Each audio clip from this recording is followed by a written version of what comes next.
I'm Gabe Lullo, and welcome to the Do Hard Things podcast. We're talking to go-to-market leaders and entrepreneurs who have conquered the challenges, the hustle, and the grind. Get ready for real talk, real insights, and no fluff. But the hardest thing in the world right now is not actually closing deals, it's actually getting somebody's attention. If you don't have that hook in that first 5 to 10 seconds, guess what? They're going to scroll to the next one.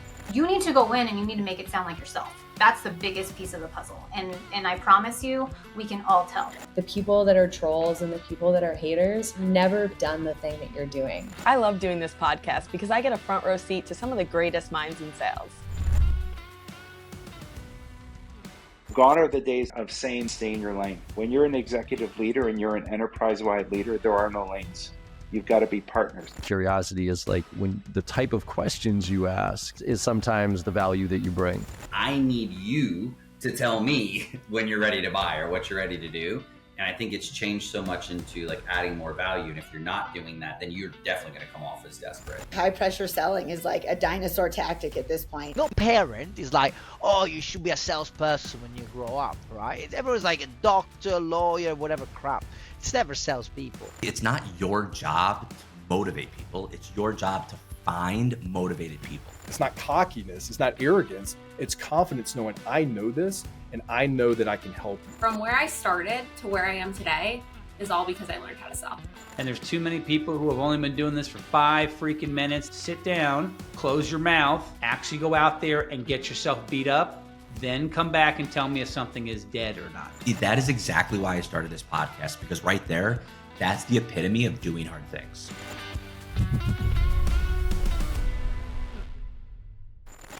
Welcome back to the Do Hard Things podcast with Lexi and Gabe. Today's guest, Gabe, is a dynamic force at the intersection of field sales, operations, and startup innovation. As the co-founder of Lead Beam and the Road Warriors Alliance, Gabe is reimagining how sales teams map, prep, and capture data in the field, eliminating the friction that slows reps down and stalls revenue. From process improvement to team operations and investing in what's next, Gabe brings a unique blend of grit, empathy, and execution to everything he does. Gabe, welcome to the show. Gabe, welcome to the show, man. Thanks so much for joining us here on Do Hard Things with me and Lex. Hey, nice to meet another Gabe. And I know catch up with you again. Yes, absolutely. Well, let's jump right into it, right? We really love the origin story in the beginning because the whole point of doing hard things is, of course, going through something difficult to get to success, but you have to start somewhere. So let's rewind a bit here. Really, how did you get pulled into this world of startups and sales operations? And, was there really a particular pain point or more like an aha moment that really planted that seed? Yeah, I mean, it started back when I was actually in like college or university, or I was actually applying to a bunch of investment banking, consulting, real estate jobs, because that was like the cool thing for finance people to do who were in college. Hundreds of interviews, like interned at hedge funds, worked at real estate companies, and still couldn't land a full-time offer. And then I actually had a friend, and this shows the power of referrals, being like, I just got an offer at this cool growing startup tech company. You should apply and be in sales. And at the same time, another person was like, Gabe, everybody in the school, like, why are you applying for these finance jobs when you should be able to just like use your communication skills and do well in sales? So ultimately bubbled over, got the sales job. I literally applied to 2 sales jobs, got both of them, and started like 3 days after I graduated. And from there, I moved into sales ops and rev ops because of the ability to just make a big impact. And like, I feel the most fulfilled when I'm helping a large quantity of people do better in their role. But that was kind of the origin story of how I went from sales to rev ops. And I can talk a bit about the founding journey if that's interesting to you as well. Yeah, it is. Tell me more about that. Walk me through it. Yeah, so after going from sales to revenue operations, I moved into a small startup, a fitness technology startup, leading their revenue operations team. Ultimately moved through and was leading their revenue team after some reorganizations and me executing my role pretty well. But we tested field sales. So we had reps who were on the road every single day, and when they got back to the office or on Zoom because it was during COVID times, I would say, "How was your day? How was the trip?" They said, "Good." I said, "How many people did you visit?" They said, "A few." And then they mentioned, I'm like, "How many demos you book?" They said, "A couple." And then I'm like, "What's the pipeline like? Are there any deals coming in?" They said, "Maybe." And from that, I had a major insight that we needed better tracking on field salespeople, and they need an easier way to get information into their system and their CRM. And that's where the idea of Lead Beam, which I'm now the founder, been working there, leading the team here for a couple years, really all stemmed from. That's Love awesome. it. So, like you said, before that, you were Salesforce admin, revenue leader, connector. How do you think those roles really came together? And what did you take from each of them that you put into the company that you built? Yeah, it's a really good question. And I think for any people starting companies, it's really important to build a team that your strengths and you have people who complement their strengths. So off the bat, my strengths were obviously in sales, revenue operations, and understanding actually like how the rev org works. I think people can get really good at selling their specific products without understanding the trade-offs of you can push a ton of quantity of deals in, but if they're not staying around or not turning into long-term customers, then the whole SaaS model doesn't ultimately work. And I think that's where a lot of people fall if they don't understand like the whole funnel, bow tie, whatever you want to call the different flows that leads through customers. Now, in terms of how I fit with the organization, I obviously do that part. Then I found a product engineering co-founder and a design co-founder. All three of those are what really makes like our three-legged stool stand and stand strong. Um, and then how I ultimately kind of rounded it out is I just wanted a bigger, once again, it comes back to impact. And by being able to work at a company where you're impacting salespeople each and every day, helping them improve their way of life, and ultimately building a paycheck that is sustainable, that they can continue to double down on and improve and make a substantial paycheck for themselves and their family. That's really what it's all about. Yep. Let me take a curveball here because we noticed that, high achievers, people who actually perform significant impact for themselves and for people, they also have a really successful hobby or a regimen in their personal life. And I also noticed that you ran 5 marathons. And, that's not an easy feat by any stretch. So, what were the lessons that you've learned really from, racing and training that really carried over into your work life, into leadership, into entrepreneurship? Yeah. I mean, I think it's discipline with anything. It's the discipline of doing tasks consistently over time and then they compound. So, my first marathon that I was training for, it was probably what now? 9 years ago, and I wanted to focus on something.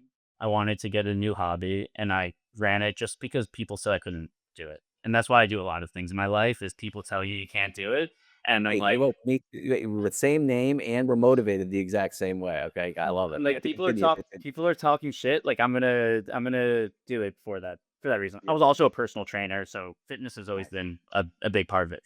But in any training regimen that I've been in, by month 3, you're like, I want to quit.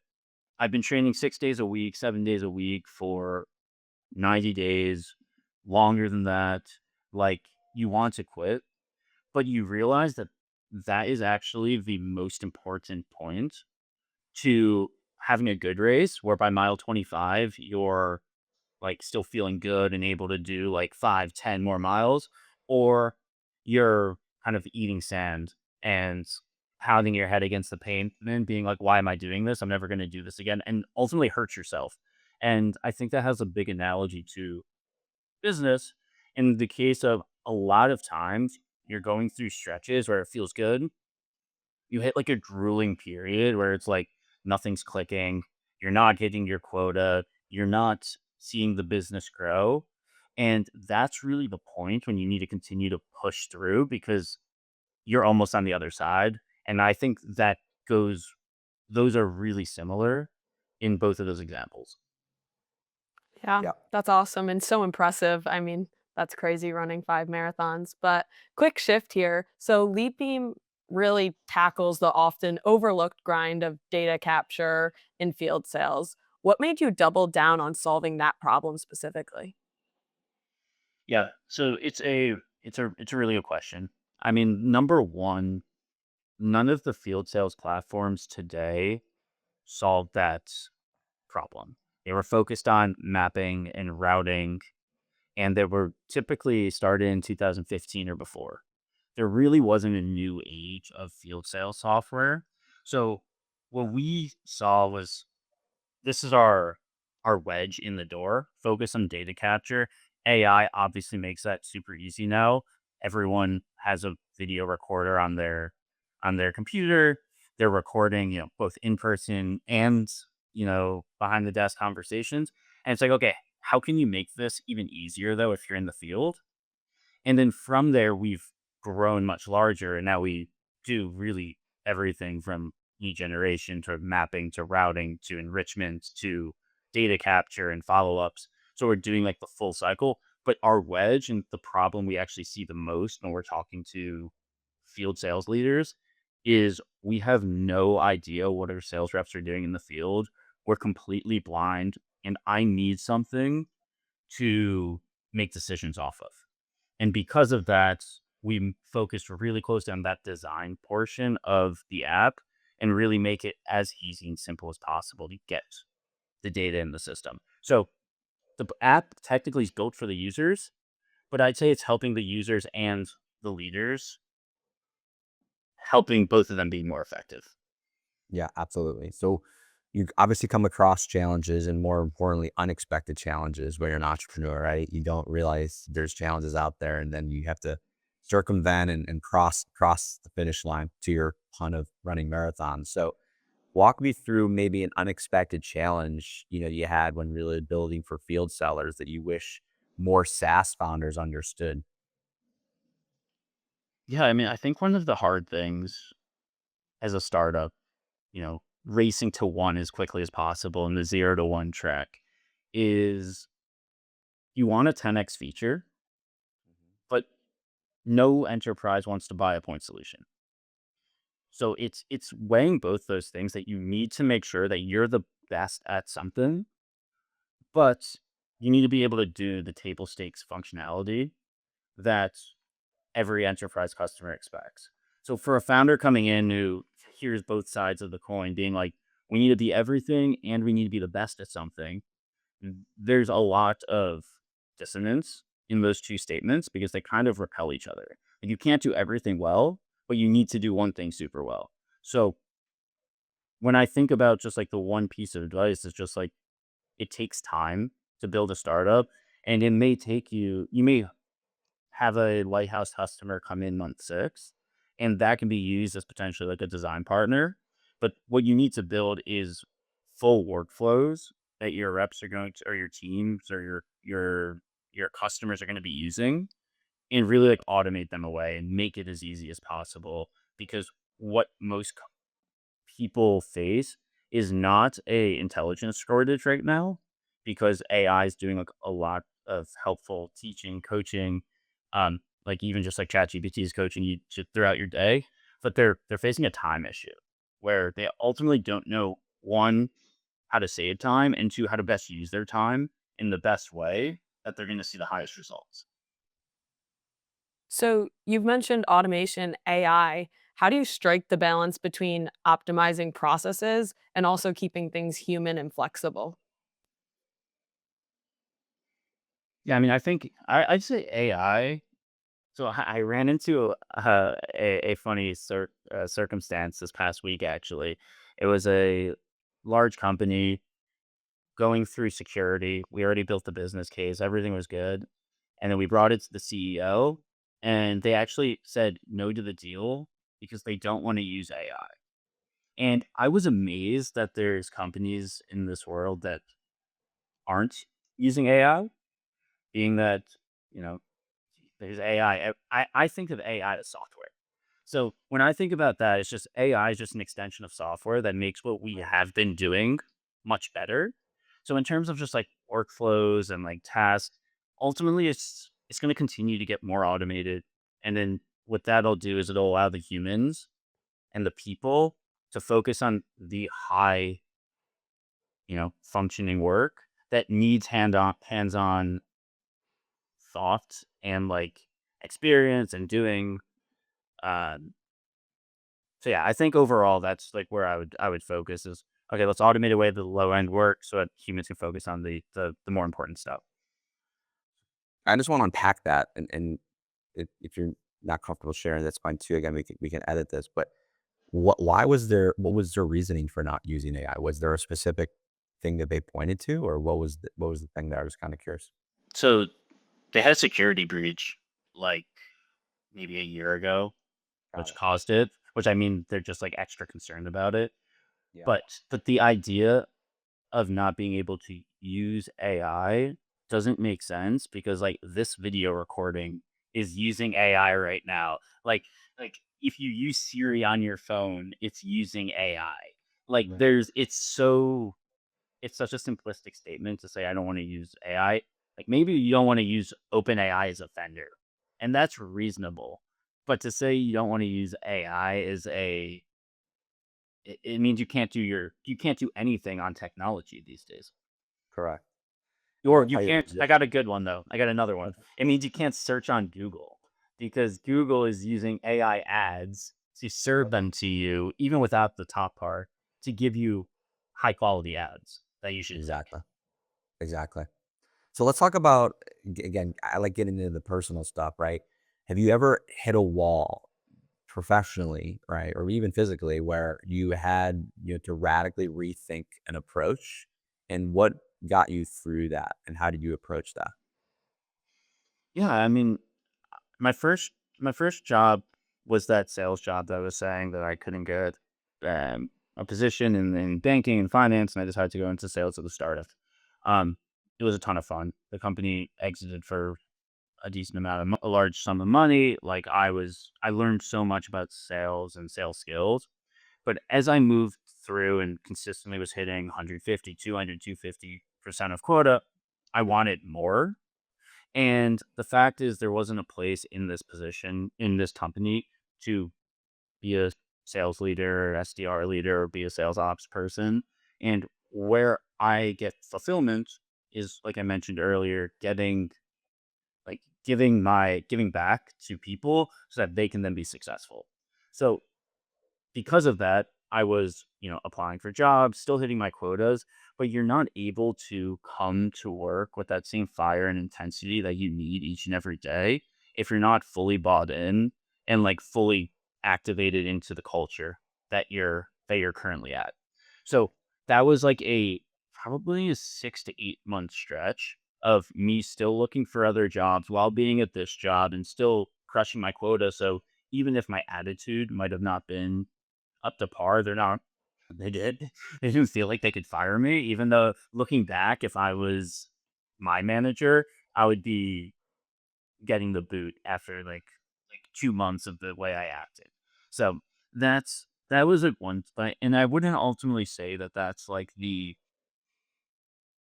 way to act. Obviously, I think the way to act is everything that you do, go in fully 2 feet in and go hard. And if it's not for you, go out like pleasantly, politely.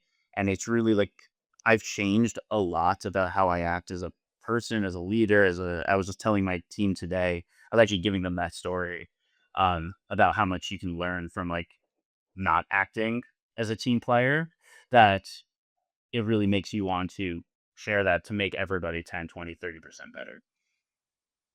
Yeah. So you've talked about connecting people, building communities. What really drives that instinct for you, especially in a world where it feels like everybody's chasing scale? How do you keep that community building at the same time? Yeah, I mean, I think community comes down to like you can define community in many different ways. But how I like to define community is just being customer focused. If you are actually there for your customers and actually there to help them be successful and actually making product updates that are going to make each and every person on their team better, that's what building community is. Because what happens is you make those users better, you make those managers better, you make those, VPs and leaders better, and then they leave the organization that they're at. They go to a new organization. They say, "We need your company," and that is the most natural way to build a community because now that company that they were at first, they have a similar process to the company that they're going to next. Like, why not have them co-learn with each other? Because the best way to learn is not by, someone just preaching to you. It's by talking to people who have been in the trenches in a similar mode before you that you can actually learn from. Yeah.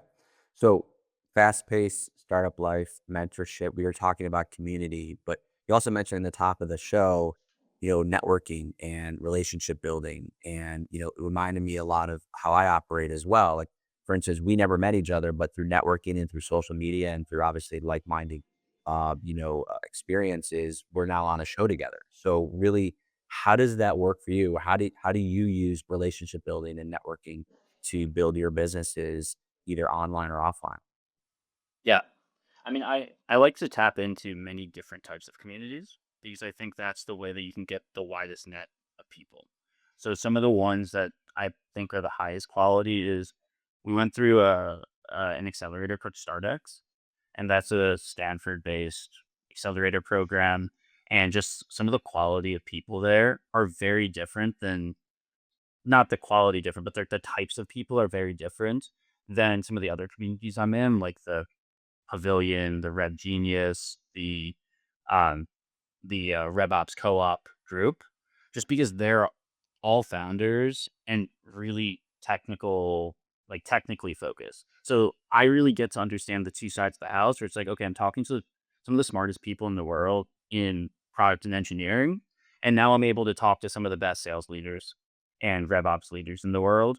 And it allows me to get a good grasp on everything that's going on in tech, in startups, and then be able to cross pollinate a lot of those ideas to help other communities out. So an example of this is like in Pavilion, I've taken like CRO schools, I've taken the RevOps school, and then I sit on the board of advisors of different startups and startups.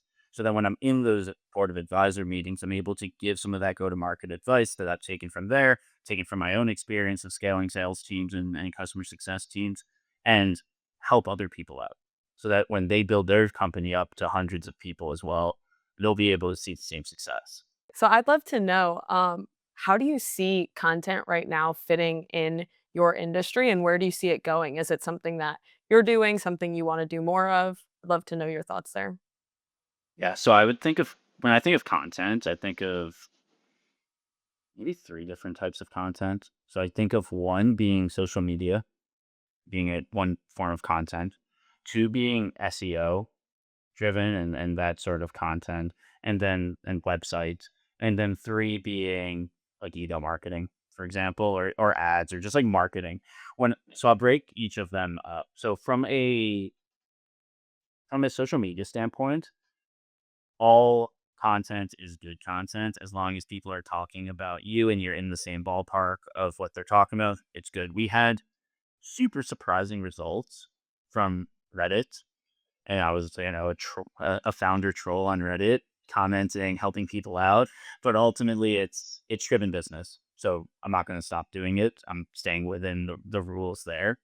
Um, LinkedIn obviously is like a good growth lever for us, not just for customers and for, founder led sales and founder led marketing, but also for recruitment. It's really strong to build up your brands there so that when talent sees you from all over the world, they're like, this is someone I want to work with and this is someone I trust because you've been building content and they know who you are from years and years and years of content. Um, Next is the SEO. I actually see a lot of companies not focused on it right now because there's a lot of noise around like it going away and like ChatGPT being king of like that's going to be the surge. I hugely disagree, especially if you're in niche industries. It can be the absolute difference of closing like enterprise level deals because people still search Google. And if you show up at the top and you're not paying, or if you are even paying for that spot, like they're going to click you and say, oh my God, this is exactly what I want. And then they're going to come on. So I've seen so much success there. And that is a big focus of ours is SEO. And also that SEO gets put into the AI also, which makes you even more credible when you're putting that content out. They search you for Google. You're saying, okay, what are the best sales tools for field reps? And boom, it comes up as number one on ChatGPT. Like that's somewhere where you want to be. And then lastly is uh, on the email marketing and like the messaging side there.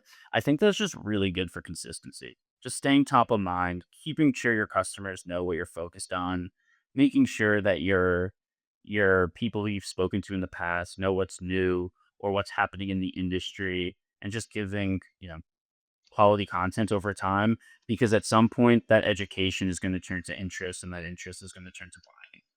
And that's just how the process works. So let's go back to AI a bit because we touched on it. But I guess my question for you is where does it sit right now within Lead Beam, and how are you seeing it evolve or take shape in your space specifically? Yeah.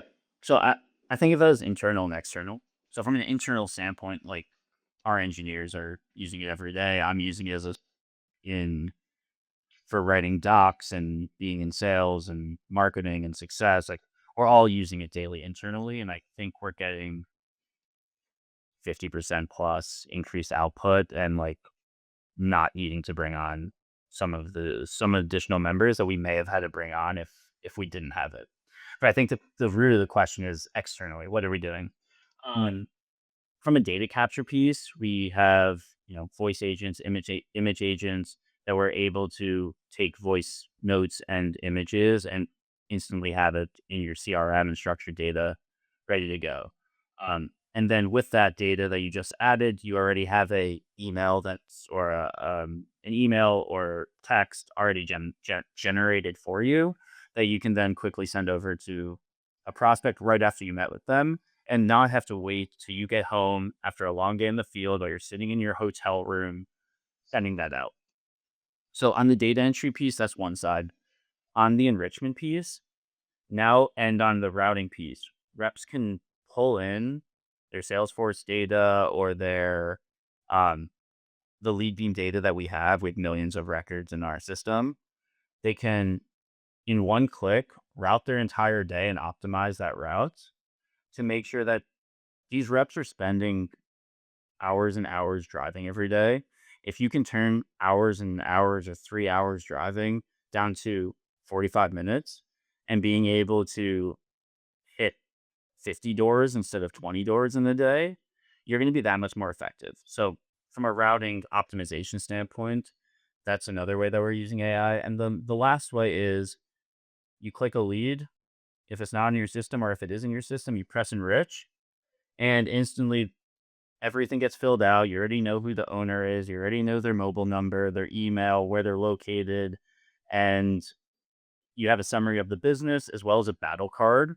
So you know the common objections based on the summary of the business that you're likely to get, how your company has enabled you to answer those questions, and then it means you're going to close those deals at that much higher of a rate if you're ready to go before the meeting and not just fumbling on the fly. So, with the high pace of AI, remote work, digital transformation, how do you really stay grounded and focused with all these landscape shifts? It's a great question. Um, it really comes down to focusing on the customers.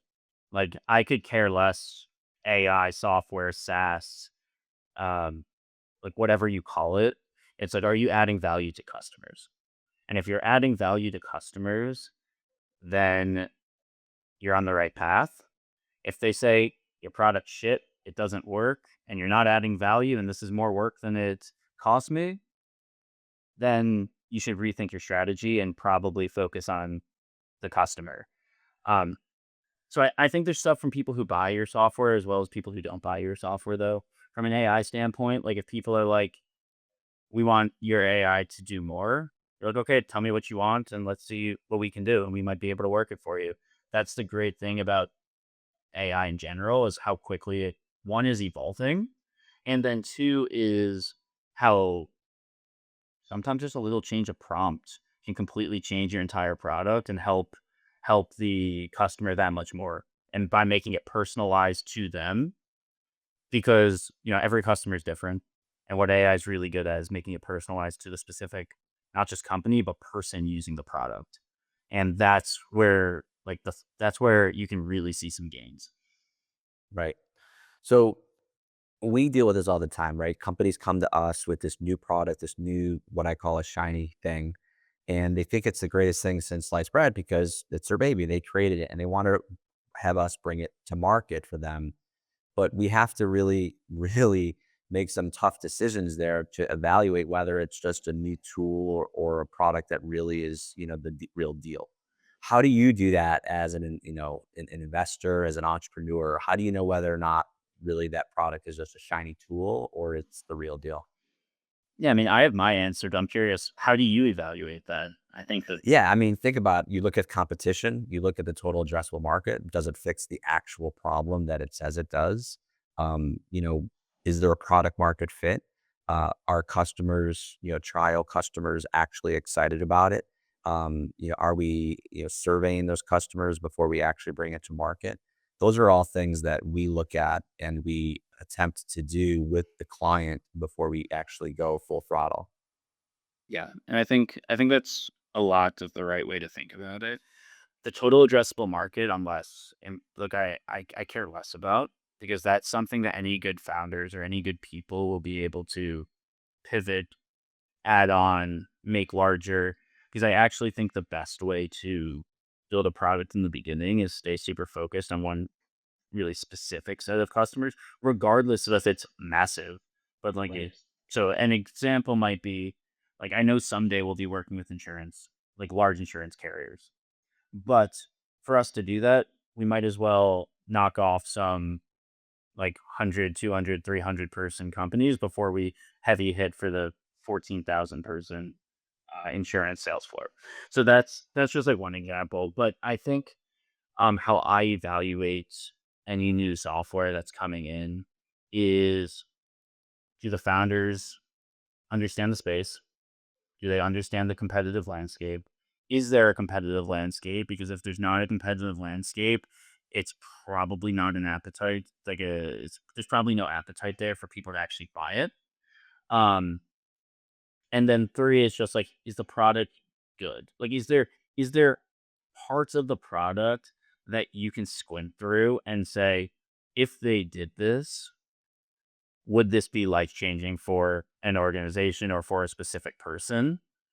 And then being like, are the people building it the right people to build this? So that's where I break it. That's where I focus most is the people aspect, and then a little squint into the product and be like, is this something that could add insane value if executed on correctly? Awesome. Gabe, thank you so much for your time today. Who is the best person that should reach out to you, and where's the best place for them to go if they want more information or to get connected? Yeah, I mean, I'll take that from a customer side, and then I'll take it from a recruitment side. From a customer standpoint, restaurant tech, POS companies is where we're really focused right now. There's other good fits like medical device and pharma, but right now we're like really focused on this POS restaurant tech space. Um, Secondly, if you're a salesperson or a customer success person looking to join a small, fast growing, intense working startup, would love to talk to you. And then any engineering leaders. So we're hiring across the board. It's an exciting time. And I really appreciate both of your times, Lexi and Gabe. Thank you so much for coming on the show. We're really happy that you joined us. We can't wait to get this out in front of the audience. And yeah, reach out to Gabe. He knows what he's doing, as you can tell. Thank you, bud. Awesome.